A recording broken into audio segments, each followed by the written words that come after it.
Hello students, coordination compound का एक बहुत इजी सा टॉपिक है आइसोमेरिज्म, और एग्जाम में मोस्टली आपको 1 मार्क का क्वेश्चन इस पे मिल जाता है। आइसोमेरिज्म आप ऑर्गेनिक केमिस्ट्री में पढ़ चुके हैं। इनऑर्गेनिक कंपाउंड और वो इनऑर्गेनिक कंपाउंड्स हैं कोऑर्डिनेशन कंपाउंड्स। तो इनऑर्गेनिक केमिस्ट्री में भी हमें आइसोमेरिज्म देखने को मिलता है कोऑर्डिनेशन कंपाउंड्स में, राइट। अभी तक हमने यही पढ़ा था कि हमें आइसोमेरिज्म का फिनोमेना ऑर्गेनिक कंपाउंड्स के साथ मिलता है, लेकिन कोऑर्डिनेशन कंपाउंड भी आइसोमेरिज्म शो करते हैं। आइसोमेरिज्म की डेफिनेशन हमारी पढ़ी हुई है कि आइसोमेरिज्म हम किसे बोलते हैं।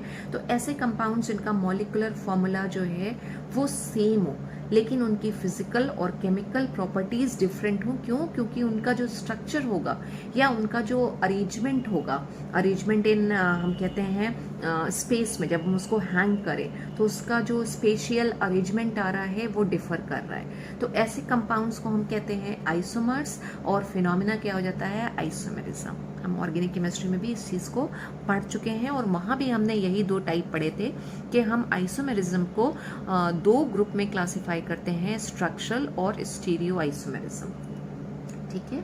अब यहाँ पे भी कोऑर्डिनेशन कंपाउंड में भी 2 ब्रॉड ग्रुप्स हैं इसके आइसोमेरिज्म के, या मेन टाइप्स हैं। और नंबर 1 है स्ट्रक्चरल आइसोमेरिज्म। स्ट्रक्चरल आइसोमेरिज्म क्या है, या कौन से कंपाउंड्स आपको शो करेंगे स्ट्रक्चरल आइसोमेरिज्म? तो ऐसे कंपाउंड्स जिसमें अलग अलग लिगेंड्स लगे हुए हों कोऑर्डिनेशन स्फीयर के अंदर। हमने एक टर्म सीखा था कोऑर्डिनेशन स्फीयर के, whatever is written inside the square bracket वो हमारा कोऑर्डिनेशन स्फीयर होता है।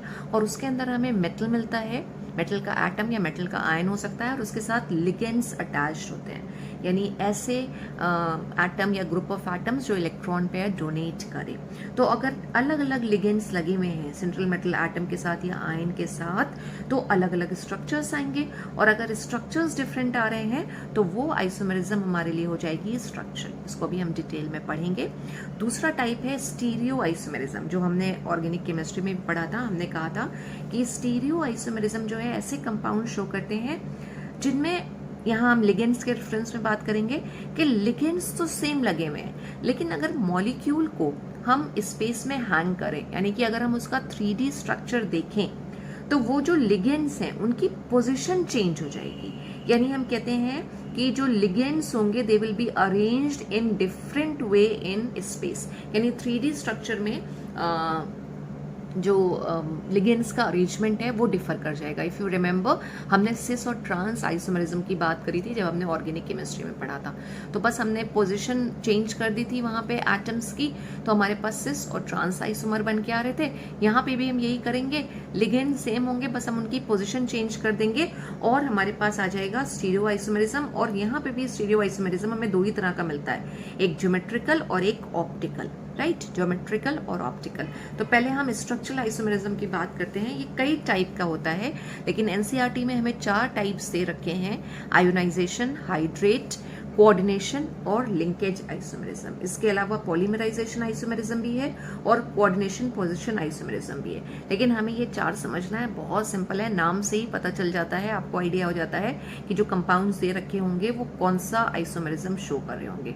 तो हम 1 बाय 1 डिस्कस करते हैं और एग्जाम्पल के साथ हम इसको डिस्कस करते हैं। तो पहला हमने हेडिंग यहाँ पे दे दी आयोनाइजेशन आइसोमेरिज्म। एक लाइन की इसकी डेफिनेशन है कि आयोनाइजेशन आइसोमेरिज्म क्या होता है। तो हम इसको जो डिफाइन करते हैं उसकी लैंग्वेज आती है कि this type of isomerism arises when the coordination compound give different ions in solution. जो कोऑर्डिनेशन कंपाउंड होगा वो अलग अलग आयंस सोल्यूशन में प्रोड्यूस कर रहा होगा, और उसकी वजह से क्या होगा, सोल्यूशन के जो कलर्स होंगे वो भी डिफरेंट आएंगे। आपसे डेफिनेशन नहीं पूछी जाती है, आपसे सिर्फ टाइप पूछा जाता है एग्जाम्पल देके, बट स्टिल डेफिनेशन भी आपको पता होना चाहिए कि क्या है। अब हमारे पास एक ही कंपाउंड है CONH3 5BrSO4। इसके 2 आइसोमर एग्जिस्ट करते हैं, और वो हैं हमारे पास, एक पहला है CONH3 5 NH3 है यहाँ पे, और Br कोऑर्डिनेशन स्फीयर के अंदर है, और सल्फेट जो है वो कोऑर्डिनेशन स्फीयर के बाहर है। तो ये हमारा कंपाउंड बन के आ रहा है, राइट। एक ये कंपाउंड है। अब इसको जब आप आयोनाइज कराओगे, आपने सीखा था कि कोऑर्डिनेशन कंपाउंड को जब हम आयोनाइज कराते हैं तो वो एटलीस्ट एक कॉम्प्लेक्स आयन देता है। तो यहाँ पे कॉम्प्लेक्स आयन कौन सा आएगा? जो कोऑर्डिनेशन स्फीयर के अंदर लिखा हुआ है, ये Br, राइट। और जो सल्फेट है वो प्लस करके लिख लें, सल्फेट जो है वो क्या हो जाएगा, यहाँ पे आयोनाइज हो जाएगा, और यहाँ पे कितना चार्ज आ जाएगा, 2+, सल्फेट पे 2- चार्ज है तो इसके ऊपर 2+ चार्ज आ जाएगा। IUPAC नाम की बात करें तो IUPAC इसका क्या होगा, दिस इज पेंटाअमाइन और ब्रोमाइडो और कोबाल्ट 3 आयन, कोबाल्ट का ऑक्सीडेशन स्टेट क्या आएगा, 3। ये बना हमारा कंपाउंड या ये बना हमारा आयंस अगर हमने इसका सोल्यूशन प्रिपेयर किया तो। अब ये जो कंपाउंड है ये अपने आप में इसका भी कलर जो होता है वो वॉयलेट होता है, ठीक है। हमने इसको आयोनाइज करा लिया, सल्फेट आ गया। अब हम क्या कर सकते हैं, टेस्ट करने के लिए कि सल्फेट कोऑर्डिनेशन स्फीयर के अंदर था या बाहर था। हम अगर सल्फेट आयन का टेस्ट करें, यानी अगर हम इस आइसोमर को, ये जो आइसोमर है हमारे पास वॉयलेट कलर का है, अगर हम इसको बेरियम क्लोराइड के साथ ट्रीट करा दें, आपने लैब में सल्फेट का टेस्ट किया है कि BaCl2 और सल्फेट को अगर हम रिएक्ट कराते हैं सल्फेट आयन को, तो BaSO4 का व्हाइट PPT बनता है, BaSO4 का व्हाइट PPT बनेगा, और यहाँ पे 2Cl- निकल जाएगा और ये आ जाएगा व्हाइट PPT, ठीक है।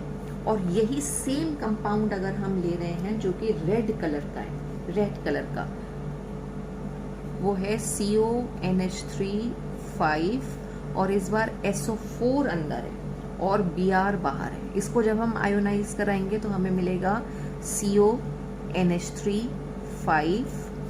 SO4, राइट, और प्लस Br पे 1 नेगेटिव होता है तो उसके ऊपर ओवरऑल चार्ज कितना हो जाएगा, 1 पॉजिटिव चार्ज आ जाएगा। This is pentaammine sulphato cobalt, pentaammine sulphato cobalt, और कोबाल्ट का ऑक्सीडेशन स्टेट कितना निकलेगा, यहाँ पे कोबाल्ट का ऑक्सीडेशन स्टेट आ जाएगा 3, ठीक है। ब्रोमाइड आया। अब इस ब्रोमाइड आयन को भी हम टेस्ट कर सकते हैं। ब्रोमाइड आयन को टेस्ट करने के लिए हमारे पास सिल्वर नाइट्रेट का सोल्यूशन लैब में अवेलेबल रहता है। इस सिल्वर नाइट्रेट को अगर हम ट्रीट कराएंगे तो we will get AgBr, AgBr का हमें येलो PPT मिलेगा, येलो PPT, ठीक है, और नाइट्रेट आयन यहाँ पे डिस्प्लेस हो जाएंगे, NO3-। तो अब अगर एग्जाम में आपको दे दिया जाए कि ये और ये 2 कंपाउंड दे रखे हैं, इस कंपाउंड का कलर होता है रेड, ये 2 कंपाउंड अगर आपको दे रखे हैं और पूछा जाए इसमें कौन सी आइसोमेरिज्म एग्जिस्ट कर रही है और आप कैसे कंफर्म करोगे, आप कैसे कंफर्म करोगे, तो इसमें और इसमें कौन सी आइसोमेरिज्म एग्जिस्ट करेगी। अगर आप दोनों आइसोमर्स को देखिए तो इसमें सल्फेट कोऑर्डिनेशन स्फीयर के बाहर है और इसमें ब्रोमाइड जो है वो कोऑर्डिनेशन स्फीयर के बाहर आ रहा है। तो पहली बात तो ये स्ट्रक्चरल आइसोमेरिज्म का टाइप है, क्योंकि हमने यही कहा था कि स्ट्रक्चरल आइसोमेरिज्म में क्या होता है, मेटल के साथ डिफरेंट लिगेंड्स अटैच होते हैं, ठीक है ना। तो यहाँ पे डिफरेंट लिगेंड्स अटैच है, यहाँ कोबाल्ट के साथ सल्फेट है और यहाँ कोबाल्ट के साथ Br अटैच्ड है, तो डिफरेंट लिगेंड्स अटैच्ड हैं। और बेसिकली हो क्या रहा है कि आयोनाइज होके ये अलग अलग आयन्स दे रहे हैं, इसको आयोनाइज करते हैं तो हमें सल्फेट आयन मिलता है, इसको आयोनाइज करते हैं तो हमें ब्रोमाइड आयन मिलता है।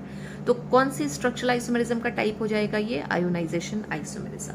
और उसके अंदर अगर हमें टेस्ट करना है, हमें डिटेक्ट करना है, अगर एग्जाम में ये भी पूछा गया है तो सल्फेट के लिए सिंपल बेरियम क्लोराइड टेस्ट करके दिखाइए, और Br या ब्रोमाइड आयंस के लिए, Br- के लिए आप सिल्वर नाइट्रेट का टेस्ट करेंगे तो आपको फेडेड येलो PPT का फॉर्मेशन होगा, जो कंफर्म करेगा कि बेसिकली यहाँ पे जब हमने आयोनाइज किया है, अब सोल्यूशन के अंदर कौन से आयंस हैं ये तो हमें नहीं पता होते हैं, हम तो उन्हें टेस्ट करके ही बता सकते हैं। तो जब हमने टेस्ट किया तो वहाँ पे ब्रोमाइड आयन प्रेजेंट होंगे और सोल्यूशन का कलर जो आएगा वो येलो PPT आएगा, जो ये शो करेगा कि जो है ब्रोमाइड आयन बेसिकली यहाँ पे डिस्प्लेस हुए हैं। तो एक डिफरेंट आइसोमर है और ये एक डिफरेंट आइसोमर है, लेकिन अगर आप देखोगे तो दोनों का मॉलिक्यूलर फॉर्मूला क्या आ रहा है, सेम आ रहा है। तो same molecular formula but different structures and they are producing different ions on ionization, therefore this type of isomerism is ionization isomerism.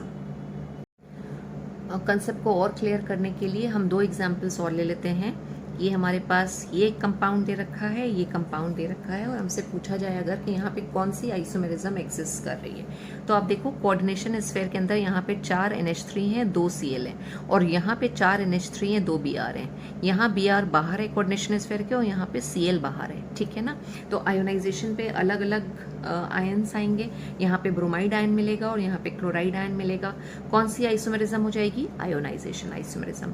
Same यही दूसरे एग्जाम्पल में भी है, यहाँ पे Cl2 कोऑर्डिनेशन स्फीयर के अंदर है, NO2 बाहर है, और यहाँ पे क्या हो रहा है, एक Cl अंदर है और एक Cl बाहर है, NO2 अंदर है, राइट। तो ये भी केस हो सकता है क्योंकि हमें कोबाल्ट का जो ऑक्सीडेशन नंबर है और जो उसका कोऑर्डिनेशन नंबर है उसको बैलेंस करना है, राइट। तो यहाँ पे जो है कोऑर्डिनेशन नंबर जो आ रहा है कोबाल्ट का वो 6 है, यानी उसके साथ 6 लिगेंड्स अटैच हैं, तो एक Cl हमने अंदर रखा है, एक Cl हमने बाहर रखा है। अगेन क्या होगा, यहाँ पे हमें क्लोराइड आयन मिलेगा और यहाँ पे हमें NO2 आयन मिलेगा, नाइट्राइट आयन मिलेगा, NO2 माइनस। तो ये कौन सा टाइप हो जाएगा? आयोनाइजेशन आइसोमेरिज्म का टाइप हो जाएगा। नेक्स्ट टाइप है हाइड्रेट, जिसे सॉल्वेट आइसोमेरिज्म भी कहते हैं, और बहुत सिंपल सा है।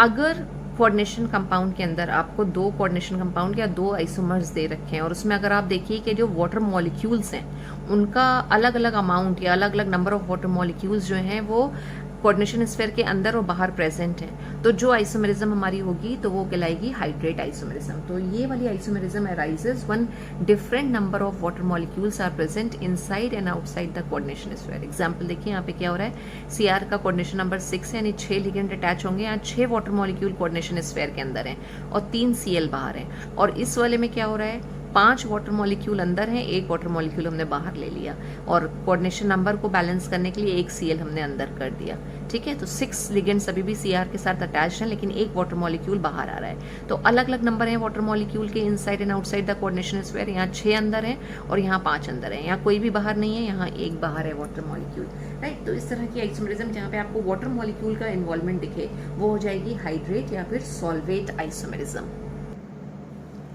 Next type is also very simple, coordination isomerism है। सबसे पहली बात आपको किस तरह के कंपाउंड्स में देखने को मिलेगी, जहाँ पे कैटायन और एनायन दोनों कॉम्प्लेक्स हो, राइट। जैसे एक ये कंपाउंड दे रखा है और एक ये कंपाउंड दे रखा है। अब आपसे पूछा जाए इसमें कौन सा आइसोमेरिज्म है, तो हमने अभी कौन सा पढ़ा, आयोनाइजेशन। यहाँ आयोनाइजेशन आना नहीं है, ठीक है, दोनों ही कोऑर्डिनेशन स्फीयर के अंदर है। फिर हाइड्रेट आना नहीं है, वाटर मॉलिक्यूल्स का हमें ऐसा कोई इन्वॉल्वमेंट नहीं दिख रहा है कि वाटर मॉलिक्यूल अंदर हो या बाहर है। तो यहाँ पे ये जो आइसोमेरिज्म है ये है कोऑर्डिनेशन आइसोमेरिज्म। ये कोऑर्डिनेशन आइसोमेरिज्म या कोऑर्डिनेशन आइसोमर्स जो बनाए जाते हैं उसमें क्या करते हैं, जो कैटायन, जैसे इस कॉम्प्लेक्स में ये कैटायन ये एनायन है, यहाँ ये कैटायन ये एनायन है, इसमें सिंपल हम लिगेंड्स को इंटरचेंज कर देते हैं। देखिए यहाँ प्लैटिनम के साथ 4 NH3 अटैच्ड है और कॉपर के साथ Cl4 है। इसमें हमने क्या किया, कॉपर के साथ अमीन को जोड़ दिया और Pt के साथ हमने Cl को जोड़ दिया, राइट। तो यहाँ पे सिंपली क्या हुआ है, हमने एनायंस जो लिगेंड्स हैं हमने उनको इंटरचेंज करके अलग अलग आइसोमर्स बना लिए। तो इस तरह के आपको कॉम्बिनेशन में या पेयर में अगर पूछा जाए कि कौन सा आइसोमेरिज्म एग्जिस्ट कर रहा है तो that will be coordination isomerism. Last type है लिंकेज आइसोमेरिज्म। लिंकेज आइसोमेरिज्म भी बहुत आसान है, अगर हम एग्जाम्पल के थ्रू समझे। सपोज हमें ये 2 आइसोमर दे रखे हैं और हमसे पूछा जाए यहाँ पे कौन सी आइसोमेरिज्म एग्जिस्ट कर रही है। 4 टाइप्स आपने पढ़े हैं। आयोनाइजेशन नहीं हो सकती क्योंकि यहाँ पे भी Cl बाहर है और यहाँ पे भी Cl बाहर है। हाइड्रेट नहीं हो सकती क्योंकि वाटर मॉलिक्यूल का कोई इन्वॉल्वमेंट नहीं दिख रहा है। कोऑर्डिनेशन भी नहीं होगी। क्यों नहीं होगी कोऑर्डिनेशन, क्योंकि यहाँ पे देखिए ये जो लिगेंड्स हमने लगाए हैं, सब पहली बात तो जो कोऑर्डिनेशन है उसकी कंडीशन ही हमने कही थी कि कैटायन एनायन दोनों कॉम्प्लेक्स होना चाहिए, वो कंडीशन ही फुलफिल नहीं हो रही है। अब यहाँ पे कौन सी आइसोमेरिज्म आएगी, लिंकेज। लिंकेज किस तरह की आइसोमेरिज्म है कि हमारे पास कुछ लिगेंड्स जो होते हैं वो एम्बिडेंटेट लिगेंड्स होते हैं। एम्बिडेंटेट लिगेंड्स मतलब उसमें जो एटम्स लगे हुए हैं दोनों केपेबल हैं कि वो इलेक्ट्रॉन पेयर को डोनेट कर सकें। और ऐसे हमारे पास जो लिगेंड्स हैं उसमें हमारे पास है cyanide ions, thiocyanate, nitrite ion, NO2 minus, ये सब एम्बिडेंटेट है। यहाँ कार्बन भी इलेक्ट्रॉन पेयर डोनेट कर सकता है, नाइट्रोजन भी, यहाँ नाइट्रोजन भी कर सकता है, ऑक्सीजन भी कर सकता है, ठीक है। इसी तरह कार्बोनिल, CO ग्रुप जो है वो भी एक एम्बिडेंटेट लिगेंड कहलाता है। तो लिंकेज का मतलब यहाँ पे क्या है कि जो लिगेंड्स होंगे उसमें 2 डोनर एटम होंगे, लेकिन एट अ टाइम क्या करता है, एक ही एटम जो है वो अटैच्ड होता है सेंट्रल मेटल एटम के साथ, या फिर एक ही एटम जो है वो इलेक्ट्रॉन पेयर डोनेट कर रहा होता है। कैपेबिलिटी दोनों के पास है, लेकिन इलेक्ट्रॉन पेयर जो है वो सिर्फ एक ही एटम डोनेट करेगा और फिर उसी के थ्रू ही वो लिंक होगा। हम इसको जो है IR स्पेक्ट्रोस्कोपी से रीड करते हैं। तो ये जो हमारे पास कॉम्प्लेक्स है इसमें देखिए क्या हो रहा है, CONH3 यहाँ पे भी CONH3, लेकिन यहाँ पे जो लिगेंड NO2 लगा हुआ है, पहले N लिखा हुआ है, इसका मतलब नाइट्रोजन इलेक्ट्रॉन पेयर डोनेट कर रहा है। हमने IUPAC में भी इस चीज को देखा था। और यहाँ पे क्या हो रहा है, NO2 तो लिखा है, लेकिन किस तरह से लिखा है, ONO। एक नाइट्रोजन दो ऑक्सीजन तो है, लेकिन लिखा कैसे है, ONO। यानी जो इलेक्ट्रॉन पेयर डोनेट कर रहा है वो कौन कर रहा है, ऑक्सीजन। यानी लिंकेज किसके थ्रू हो रही है, लिंकेज हो रही है यहाँ पे नाइट्रोजन के थ्रू और यहाँ पे ऑक्सीजन के थ्रू। तो कौन सी आइसोमेरिज्म आएगी, लिंकेज। और ये जो दोनों कंपाउंड बनेंगे ना, ये दोनों अलग अलग हैं, इनकी फिजिकल हमने कहा और केमिकल प्रॉपर्टीज डिफरेंट होती हैं। यहाँ पे ये कंपाउंड येलो कलर का और यहाँ पे ये कंपाउंड रेड कलर का, इनकी आईयूपीएसी भी डिफरेंट होगी। इनकी आईयूपीएसी क्या हो जाएगी, दिस इज पेंटामाइन नाइट्राइटो-N। हम लिखते हैं ना आईयूपीएसी में कि डोनर एटम कौन सा है, तो दिस इज नाइट्राइटो-N आ रहा है हमारा, और कोबाल्ट 3 क्लोराइड। और दिस इज पेंटाअमीन, लेकिन क्या आ रहा है पेंटामीन के साथ, नाइट्राइटो-O, यानी नाइट्राइटो में से जो O है, ऑक्सीजन है, वो इलेक्ट्रॉन पेयर डोनेट कर रहा है, एंड कोबाल्ट 3 क्लोराइड। तो these are two different isomers. तो इसमें जो हमारी आइसोमेरिज्म आ रही है वो है लिंकेज आइसोमेरिज्म। अब जो सेकेंड कैटेगरी है स्टीरियो आइसोमेरिज्म, और जो हमें दो उसमें टाइप डिस्कस करना है, ज्योमेट्रिकल और ऑप्टिकल, उसको हम नेक्स्ट क्लास में करेंगे। Thank you so much students.